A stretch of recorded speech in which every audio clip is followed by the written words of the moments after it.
विकास sir Niharika को रोज़ पढ़ाने उसके घर आते थे। निहारिका 10वीं कक्षा में पढ़ रही थी। विकास सर उसको ट्यूशन पढ़ाते थे। एक बार की बात है, घर में कोई नहीं था। निहारिका के मम्मी पापा किसी शादी पार्टी में गए थे और निहारिका घर में बिल्कुल अकेली थी। निहारिका ने सोचा, सर के आने से पहले नहा लेती हूँ, फिर बैठकर आराम से पढ़ाई करूँगी। वह कमरे के अटैच बाथरूम में नहाने के लिए चली गई।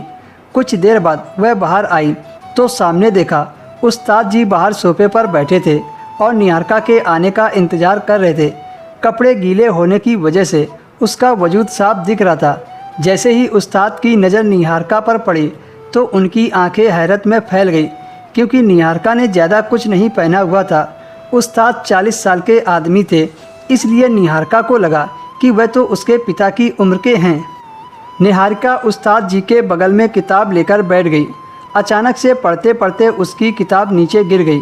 फिर जैसे ही वह किताब उठाने के लिए नीचे झुकी तो उस्ताद जी की नज़रें उस पर ऐसे गड़ी हुई थी जैसे कोई भूखा शेर अपने शिकार पर गड़ा लेता है। निहारिका उठकर दोबारा से बैठ गई। आज तो पहले से ही पूरा घर खाली पड़ा था। शायद उस्ताद पहले से ही इस चीज़ का इंतज़ार कर रहे थे कि कब वह अकेली मिले और वह उसका अपना शिकार बनाए। निहारिका की माँ ने बहुत काबिल उस्ताद को अपने घर आने की इजाज़त दी थी, जो बहुत ज़्यादा फीस लेता है, और वह निहारिका को बहुत अच्छे से पढ़ाता था। जब निहारिका ने पढ़ना शुरू किया तो पता चला वाकई में वह बहुत काबिल उस्ताद हैं और उसे मेहनत से पढ़ाता था। निहारिका खामोशी से पढ़ रही थी और उस्ताद उसे बहुत अच्छे से पढ़ा रहे थे। थोड़ी देर के बाद उस्ताद ने निहारिका से पूछा, तुम्हारे मम्मी पापा कहाँ गए? घर में किसी की आवाज़ नहीं आ रही है। निहारिका ने उस्ताद को बताया, मेरे माँ बाप किसी शादी पार्टी में गए हैं और दादी अपने गांव गई हैं। आज मैं घर में बिल्कुल अकेली हूँ। इतना सुनते ही उस्ताद ललचाई नज़रों से उसे घूरने लगे। सबसे पहले उन्होंने उसे नंबर हल करने को दिया। वह नंबर हल करने में इतनी खो गई कि उसे याद ही नहीं रहा कि वह घर में अकेली है। वैसे तो वह उस्ताद था, पर किस वक्त किसके दिमाग में शैतान बैठ जाए कुछ कहा नहीं जा सकता।